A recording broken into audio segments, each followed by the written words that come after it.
Je mets au défi quiconque de dire ce que ça veut dire d'être juif. Ce que j'ai constaté dans mon livre et ce que j'ai essayé d'explorer, c'est le lien qu'il y a à travers l'histoire, presque toujours, entre la misogynie et l'antisémitisme. À travers l'histoire, on a presque toujours reproché aux juifs ce qu'on reprochait aux femmes. C'est presque troublant.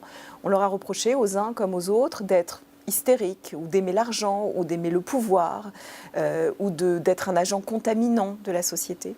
Le juif et la femme, ce sont des figures qui incarnent à la fois le même et l'altérité. Celui qui est comme moi, mais qui n'est pas toujours comme moi, et donc qui fait peur. Et donc quand on veut être très sûr de son identité, peut-être très sûr de sa virilité, ou quand on la sent menacée par quelque chose, on a tendance à s'éloigner de ces figures qui incarnent l'autre.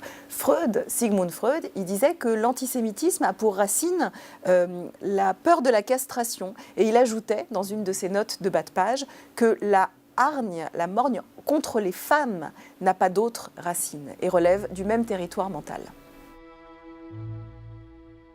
Je crois qu'au cœur de la problématique de l'antisémitisme, il y a une problématique de gestion de failles. Comment est-ce qu'on est capable dans sa vie de vivre avec ses faillites, de vivre avec ses incomplétudes, avec tout ce qui potentiellement n'est pas comme on voudrait que cela soit, avec toute une identité incomplète qui est souvent la nôtre. Très souvent, l'antisémite, c'est quelqu'un qui est comme un intégriste de l'intégrité. Il voudrait que dans sa vie, il n'y ait pas de faille. Et quand surgit une faille, eh bien tout à coup, le juif devient le nom de ce qui le met en faillite, le nom de ce qui ne lui permet pas d'être intégralement lui-même. C'est bien souvent ce qu'on retrouve dans la rhétorique antisémite.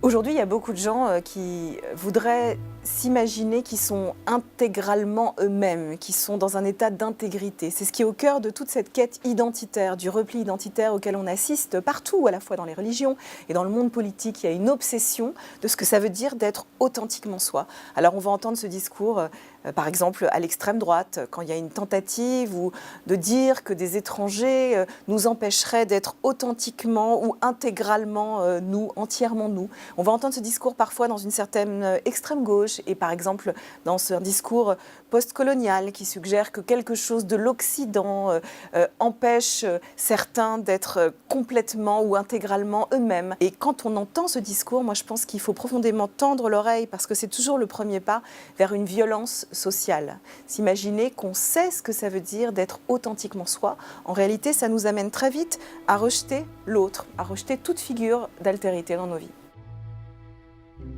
Être increvable, je crois que dans le fond, c'est ce qu'on a toujours reproché aux Juifs, d'être une civilisation qui dure. Semble civilisations ancestrales ont disparu, mais les Juifs sont toujours là. Et il y a quelque chose dans leur histoire, malgré tout ce qu'ils traversent, qui fait qu'ils semblent ou ils paraissent être increvables, peu importe combien on s'est attaqué à eux. Et je crois que pour l'antisémite, ça a quelque chose d'assez insupportable. Je crois qu'on se souhaite tous, d'une manière ou d'une autre, d'être increvable. On le voit bien aujourd'hui dans bien des domaines de recherche. On voudrait se dire qu'on ne va jamais mourir. Et pourtant, je crois que la pensée, la philosophie et même la biologie nous enseignent que la seule solution pour ne pas crever, pour être increvable, c'est d'accepter de tout le temps mourir un peu.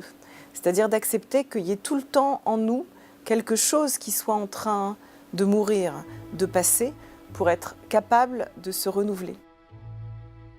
C'est la question la plus impossible que vous pouviez me poser, parce que je mets au défi quiconque de dire ce que ça veut dire d'être juif.